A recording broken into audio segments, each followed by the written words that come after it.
Hi everyone, welcome to your channel in rational English classes. आपका स्वागत है rational English classes में। प्यारे बच्चों, हम लोग आज पढ़ेंगे आर्टिकल द का प्रयोग के बारे में। इसके बारे में कुछ पहले पढ़ चुके हैं हम लोग पढ़ चुके हैं ए के प्रयोग के बारे में, एन का प्रयोग के बारे में, ए का प्रयोग कहाँ होता है, एन का प्रयोग कहाँ आता है, डेफिनेट आर्टिकल किसे कहते हैं, इनडेफिनिट आर्टिकल किसे कहते हैं, इसके बारे में हम लोग पढ़ चुके हैं। प्यारे बच्चों, आज जो हम लोग कंसेप्ट पढ़ेंगे, चलिए हम लोग शुरू करते हैं। ये बहुत जरूरी है, खास करके इंटरमीडिएट के विद्यार्थी के लिए जो परीक्षा की तैयारी कर रहे हैं। यदि आपको दिया हुआ रहे जैसे कि this is better of the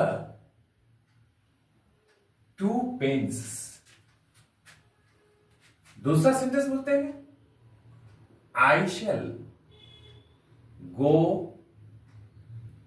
to Patna by next bus. प्यारे बच्चों, ये दो सेंटेंस मैंने आपको दिया। क्या आप जानते हैं कि ये दोनों सेंटेंस सही है या गलत है?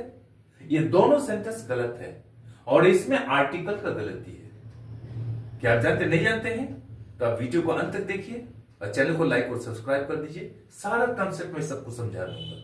देखिए यहां पर this is better of the two pens, ये सेंटेंस कहां पर है? यहां पर गलती है कि कंसेप्ट कह रहा है यदि दिया हुआ कंपैरेटिव डिग्री के एडजेक्टिव से सिलेक्शन या फिर कॉन्ट्रास्ट, चुनाव या विरोध के बारे में मालूम हो तो वहां पर द का प्रयोग किया जाता है।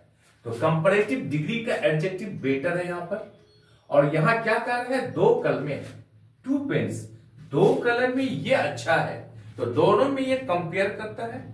तो जब कंपेयर हो तो कंपैरेटिव डिग्री का एडजेक्टिव यहां है, तो इनके पहले द का प्रयोग होगा। अब समझ गए? तो पॉइंट क्या कह रहा है? यदि दिया हुआ कंपैरेटिव डिग्री के एडजेक्टिव से चुनाव अर्थात सिलेक्शन या विरोध अर्थात कॉन्ट्रास्ट के बारे में मालूम हो तो उनके साथ द का प्रयोग किया जाता है। तो यहां हो जाएगा this is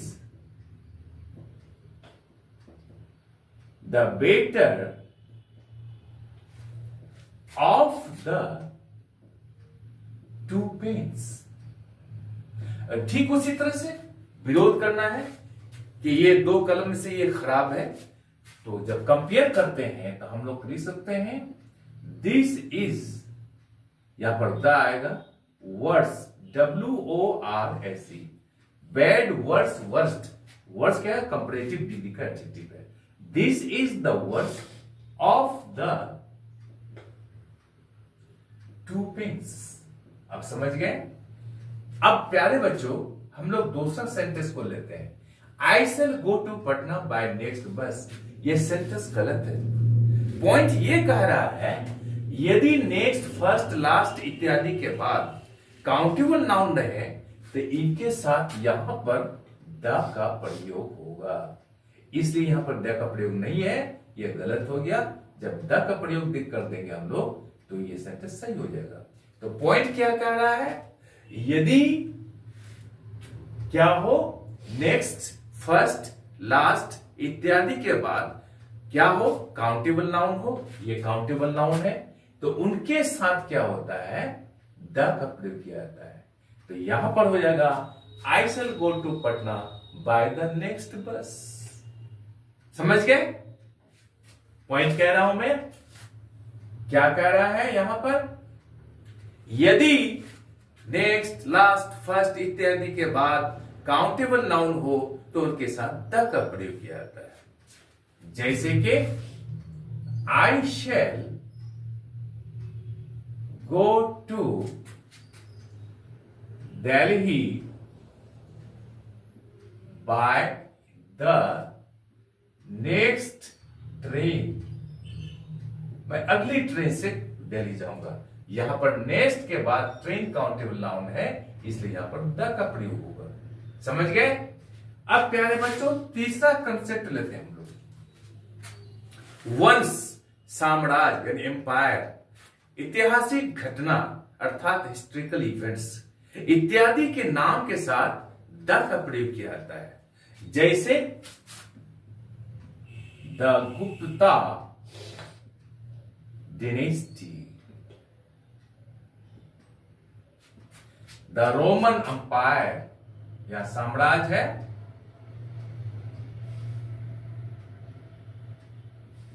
the Roman umpire रोम का साम्राज्य, द फ्रेंच रिवॉल्यूशन फ्रांस का आंदोलन। Next example, the Bhoodan movement, ऐतिहासिक घटना है, मूवमेंट इत्यादि। ये कंसेप्ट क्लियर हो गया प्यारे बच्चों। वंश के नाम के साथ, साम्राज्य के नाम के साथ, ऐतिहासिक घटनाओं के नाम के साथ द का प्रयोग किया जाता है। यहां पर भी द आया है, यहां पर भी द आया, यहां पर भी है, यहां पर भी है।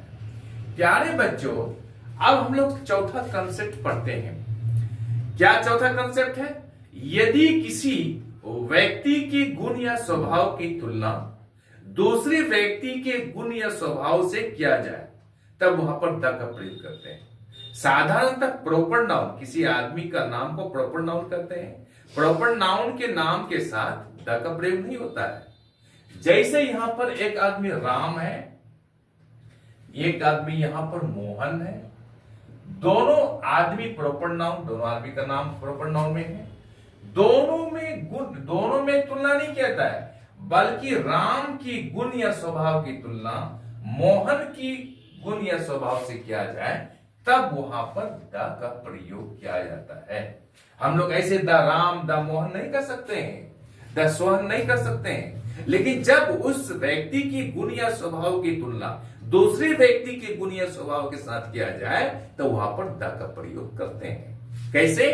देखिए, हम लोग जानते हैं कि शेक्सपियर एक प्रसिद्ध, फेमस, नोटेड, एमिनेंट ड्रामेटिस्ट है, इंग्लिश का ड्रामेटिस्ट, नाटककार है। तो हम लोग क्या करते हैं, he is the Shakespeare of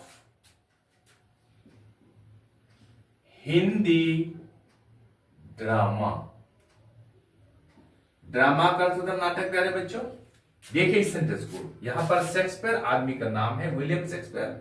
ये शेक्सपियर के पहले यह द का प्रयोग किया गया है। हम लोग जानते हैं कि प्रॉपर नाउन के साथ द का प्रयोग नहीं किया जाता है, किंतु यहां पर दिया गया है। क्यों? इसलिए यहां पर एक नाउन यहां पर ही है, एक नाउन यहां पर शेक्सपियर है। ही, ये क्या है? वो हिंदी ड्रामा का फेमस, प्रसिद्ध नाटककार है, हिंदी ड्रामा का। अब हम लोग क्या करते हैं, जितना फेमस, जितना प्रसिद्ध शेक्सपियर है इंग्लिश ड्रामा में, उतना फेमस वह है हिंदी ड्रामा में। तो शेक्सपियर की गुण की तुलना ही के साथ किया गया है, तो यहां पर द का प्रयोग किया जाएगा। जैसे he is the Shakespeare of Hindi drama. Clear? प्यारे बच्चों, आज हम लोग यहीं तक रखते हैं। आई एम श्योर कि ये वीडियो आपको अच्छी लगी होगी। आप चैनल को लाइक और सब्सक्राइब कर दीजिए तथा बगल वाले बेल आइकन को दबा दीजिए, जिससे कि हर आने वाला वीडियोस को नोटिफिकेशन आपको मिलता रहे। बाय।